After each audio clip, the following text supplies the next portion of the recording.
መጽሐፋችን ዮሐንስ ወንጌል ምዕራፍ 6 ቁጥር 35 ላይ ምን ይላል?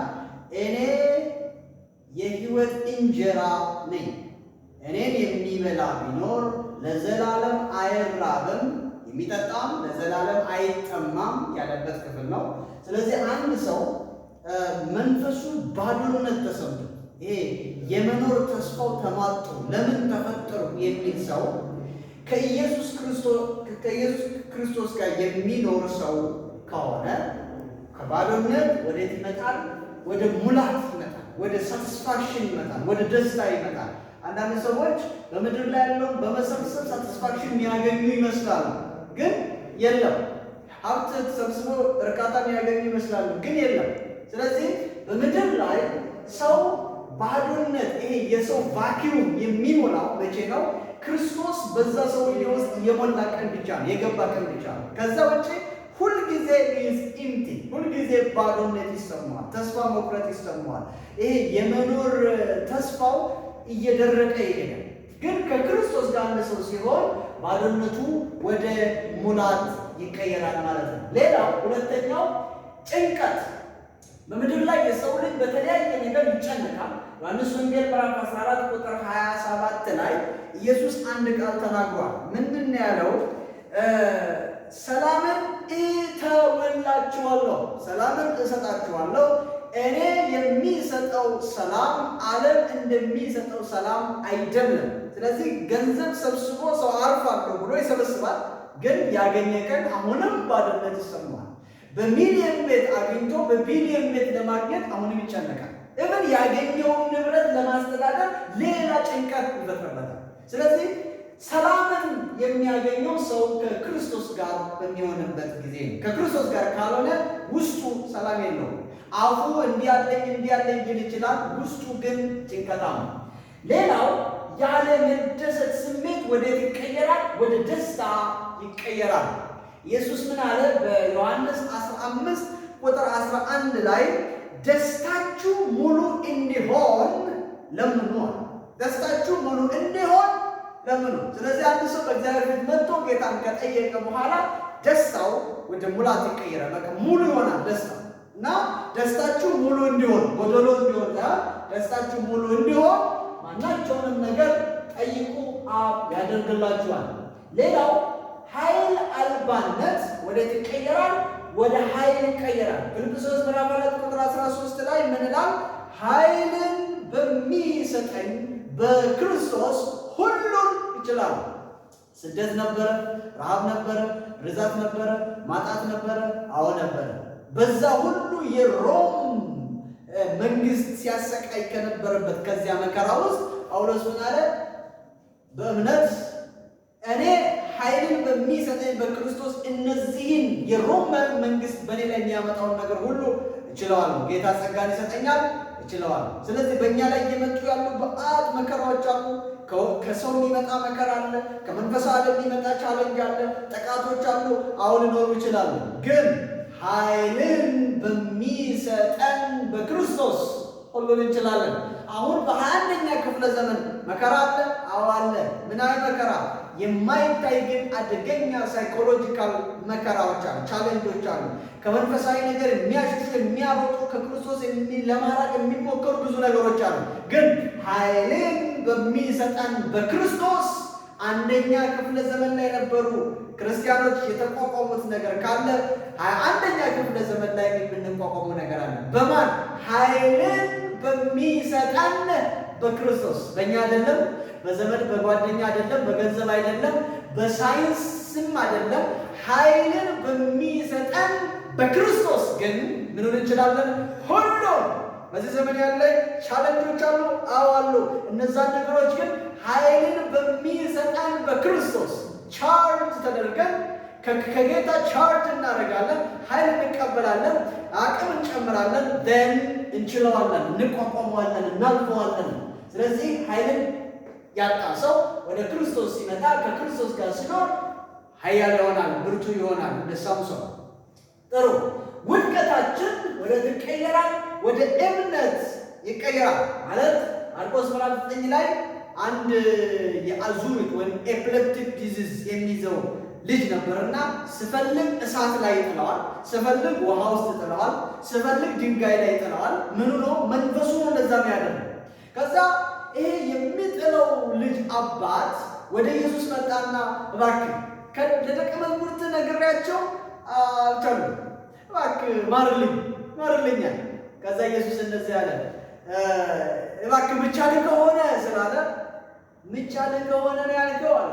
ለሚያምን ሁሉ ይቻላል፣ ለሚያምን ሁሉ ይቻላል። ስለዚህ ውድቀታችን ይሄ አይቻልም ብለን ይሄ ሞራል አይቻልም ብለን አክሰፕት ያደረግነው ከጌታ ጋር ለሚሆን ሁሉ ይቻላል። ኢየሱስ ነው ያለው possible ኃይል አለክ፣ ብርታት አለክ ከማን ጋር ከሆን?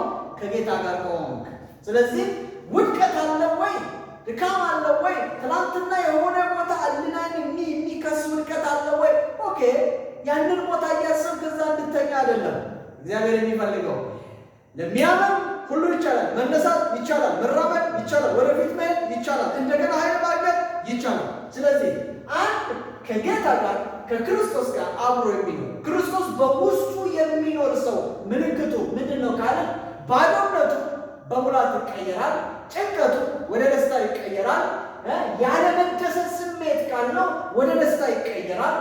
ኃይል አልባነት ይሄ የድካም ስሜት ካለው ልክ ጌታ ሲገባ ለምሳሌ በሉቃስ መጽሐፍ ላይ አንድ የድካም መንፈስ ያደረባት ጎባጣ ሴት ኢየሱስ ጋር መጣች። ኢየሱስ እንደዚህ አለ፣ ለ18 ዓመት አለ አጋንንት ያሰራት። ወደ ምኩራብ መጣ፣ ሕግ እየሰማች ሕግ ሲነበነብ እየሰማች ግን አጋንንት አስሯት ነበር። ኢየሱስ መጣና እንደዚህ አለ፣ አንቺ ሴት ከድካምሽ ተፈወሰሻል። እና ፈሪሳውያን ተሰብስበው እንደዚህ አሉ፣ እንዴት አንተ በሰንበት ቀን እንዴት ተፈወሳለህ ባሉ ጊዜ እናንተ ፈሪሳውያን በሰንበት ቀን እናንተ አህዮቻችሁን፣ ግመሎቻችሁን፣ ፈረሶቻችሁን ፈታችሁ ውሃ ልታጠጡ ትወስዱ የለምን? ታዲያ እቺ ሴት ለ18 ዓመት አጋንንት ያሰራት ነበረች። ግን የአብርሃም ልጅ ሆና ሕጉን እየሰማች ቤተ መቅደስ እየሄደች ታስራ ነበረ። ኢየሱስ ግን ሲመጣ ያ ድካም የነበረው ያ ተጫጭኗት የነበረው ነገር ምን አደረገ? ከላይዋ ላይ ለቀቃት።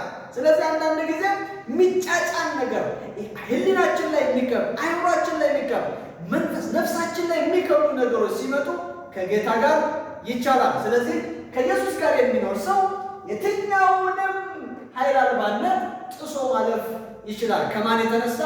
አብሮት ካለው ከጌታ የተነሳ። ስለዚህ ውድቀታችን ደግሞ ወደ እምነት ይቀየራል። ስለዚህ የመጀመሪያው ጥያቄ አንድ ሰው በክርስቶስ ውስጥ ሲሆን ወይም ክርስቶስ በሰውዬ ውስጥ ሲሆን ምን አይነት ምልክቶች ናቸው የሚታዩት? እነዚህ 5 ምልክቶች ይታያሉ። ኦኬ፣ ወደ ኔክስት ስቴፕ እንሂድ።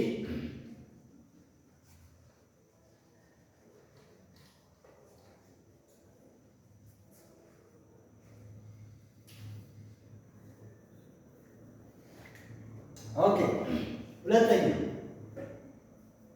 ክርስቶስ በእኛ ውስጥ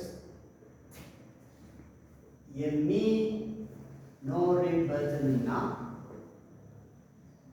የሚሰራበትን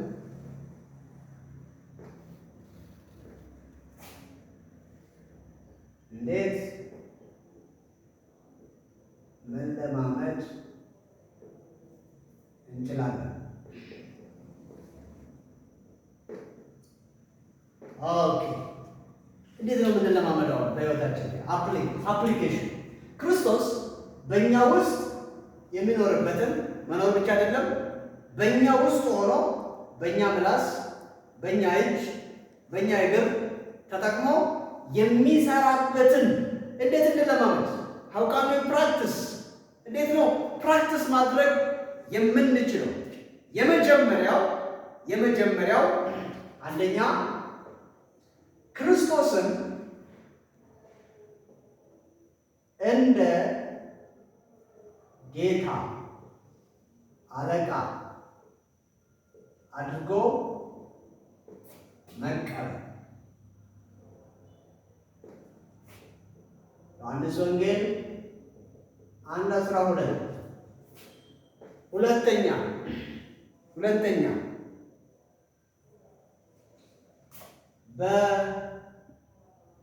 በእያንዳንዱ የሕይወት ክፍል እርሱን ማስገባት።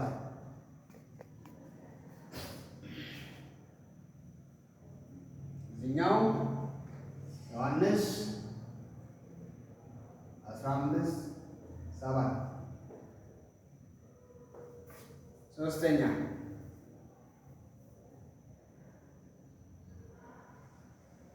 ክርስቶስ ሕይወታችንን እየመራ መሆኑን ማመን።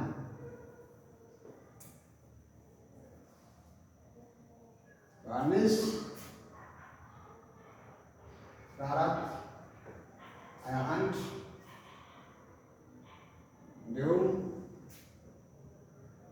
ራዕይ 3:4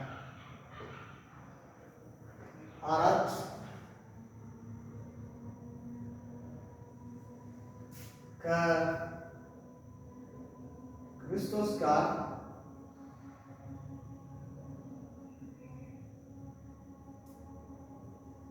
ኅብረት እንዳናደርግ የሚፈልገውን ጠላት ማወቅ። አንደኛ ጴጥሮስ 5:7-8 ኦኬ እነዚህን እናውራና ቀጣዮቹን እናያለን። አንደኛው አንድ ሰው የሰውነት አካላቶች ወይንም በሱ ውስጥ ክርስቶስ እንዲኖርና ያንን ደግሞ ፕራክቲስ ለማድረግ የመጀመሪያው ክርስቶስን ጌታ፣ ገዢ፣ አለቃ አድርጎ በልብ ላይ በሁሉ ነገራችን ላይ መሾም ያስፈልጋል። ዮሐንስ 1:12 ላይ ወደ ገዛ ወገኖቹ መጣ፣ የገዛ ወገኖቹ ግን አልተቀበሉትም። ለተቀበሉት ሁሉ ግን በስሙ ለሚያምኑት የእግዚአብሔር ልጆች የሆኑ ዘንድ ስልጣንን ሰጣቸው። አክሰፕት ላደረጉት ለተቀበሉት ሁሉ ግን ምን ማለት ነው? ጌታዬ ነህ ብለው ለሾሙት ሁሉ ግን በልባቸው ዙፋን ላይ ጌታን አክሰፕት ላደረጉት ለሾሙት ሁሉ። ለምሳሌ ሳኦል ስለ ታቦቱ ጉዳዩ አይደለም። ዳዊት ግን ታቦቱን ይፈልገዋል፣ በልቡ ዙፋን ላይ ይሾማል፣ ሁሉ ጊዜ ስለ ጌታ ያስባል። ስለዚህ እግዚአብሔር አምላክ አብሮ የሚሰራው ከማን ጋር ነው? ከዳዊት ጋር ነበር። ከሳኦል ጋር ሳይሆን ከዳዊት ጋር ነበር። የእግዚአብሔር መንፈስ ከዳዊት ጋር ነበረ። እሴም በአዲስ ኪዳን ምን ማድረግ አለብን? ኢየሱስን ጌታ፣ አለቃ፣ ገዢ አድርጎ በራስ ላይ መሾም፣ በእኛ ላይ መሾም። አለቃ ኢየሱስ ነው፣ ጌታ ኢየሱስ ነው። ስለዚህ ኢየሱስን በላያችን ላይ መሾም ግዴታ ይሆናል ማለት ነው። ሌላው ሁለተኛው በእያንዳንዱ የሕይወት ክፍል እርሱን ማስገባት አለበት። እርሱ የማይገባበት ክፍል ሊኖር አይገባም። የትኛው ትምህርት ውስጥ ነው? ኢየሱስን ማስቀደም አለብን። አገልግሎት ነው? ኢየሱስን ማስቀደም አለብን። ስራ ነው? ኢየሱስን ማስቀደም አለብን። አምልኮ ነው? ኢየሱስን ማስቀደም አለብን። ኤኒቲንግ ምድር ላይ የምናደርገው ማንኛውም ነገር ጌታ ከሆነ፣ አለቃ ከሆነ፣ መሪ ከሆነ እሱ መቅደም አለበት። ማርያም እንደዚህ አለ፣ እርሱን ስሙት። አሁን ወይን ተቀርቋል፣ ግን እርሱን ስሙት። ሂዝ ማስተር፣ እሱ ጌታ ነው፣ ጌታን ስሙ። ያ ማለት ጌታ ሲገባ ሰርግ ሁሉ ይጣፍጣል ማለት ማንኛውም ነገር ይጣፍጣል። ጌታ ያልገባበት ነገር ከሆነ ነው ብዙ ነገር የሚበላሸው። ስለዚህ በእያንዳንዱ የህይወት ክፍል ውስጥ እንዴት ነው ጌታ በእኛ ውስጥ መኖሩንና የሚሰራበትን የምንለማመደው? በእያንዳንዱ ነገር ውስጥ ጌታ ማስገባት አለበት። ጌታን ማስገባት አለበት። ዮሐንስ 5:7 ላይ ምንድን ነው የሚለው? ቃሎቼ በእናንተ ቢኖሩ እናንተ በእኔ ብትሆኑ ማናቸውንም ነገር ጠይቁ ይሆንላችኋል። ቃሎቼ በእናንተ ቢኖሩ እናንተ ደግሞ በእኔ ብትኖሩ ማንኛውንም ነገር ጠይቁ ይሆንላችኋል። ስለዚህ በእኛ ውስጥ የሚኖር ቃል ሊኖር ይገባል። አይሁድን ኢየሱስ እንደዚህ ያላቸው በእናንተ ውስጥ የሚኖር ቃል የለምና አትከተሉ። ቃሌ የለም፣ በእናንተ ውስጥ የሚኖር ቃሌ የለም ማለት ነው። አንዱ እንደዚህ አለ፣ ምንም ቃል ከሌለብህ አለ ይሄ ምንድን ነው? ያንተ አፈሙዝ ቀላይ የለውም። ጠላት ጋር ሲመጣ ቀላይ አልባ አፈሙዝ ምንም ጠላትን መግደል እንደማይችል ሁሉ ምንም ቃል ከሌለብህ ጠላትን አታክ ማድረግ አይቻልም። ስለዚህ ቃል ሊኖር ይገባል። ኢየሱስ ራሱ ሶስቱንም ጥያቄ የቃል ቀላይ ነው ከውስጥ የወጣው እና ቃሉ የተመዘዘ ጠላትን ሲመጣ ነው። ስለዚህ ቃሎች ለእናንተ ቢኖሩ ማለት የእግዚአብሔር ቃል በእኛ ውስጥ ያደርግም። ሶስተኛ ክርስቶስ ሕይወታችንን እየመራ መሆኑን ማመን አለብን። አሁን ኢየሱስ እንደዚህ አለ፣ የእውነት መንፈስ በመጣ ጊዜ አለ ወደ እውነት ሁሉ ይመራችኋል፣ ወደ እውነት ሁሉ ይመራችኋል። በዚህ ስፍራ ዮሐንስ 14:21 ላይ ኢየሱስ ምን አለ?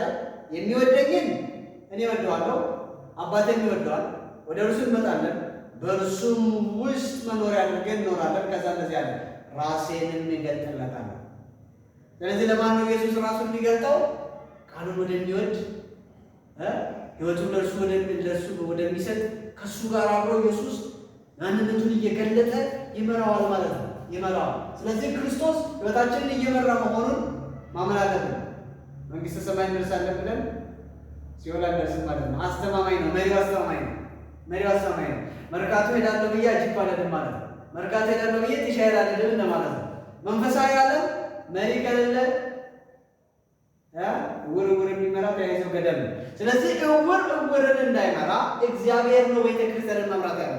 እግዚአብሔር ቤተክርስቲያንን ካልመራ ቤተክርስቲያን ከሃይማኖቶች አንዱ ነው የምትሆነው። የሃይማኖት ተከታዮች አንዱ ነው የምትሆነው። ጌታ ግን የሚመራት ከሆነ መንፈስ ቅዱስ ግን የሚመራት ከሆነ የት እንደምትሄድ ታውቃለች፣ የት እንደምትደርስ ታውቃለች። ግቧ መልካም ነው። ለዚህ ነው ምሳሌ ላይ ስናገር እንደዚህ ይላል፣ ለሰው መልካም መስላ የምትታይ መንገድ አለች፣ ፍጻሜዋ ግን ሞት ነው ይላል።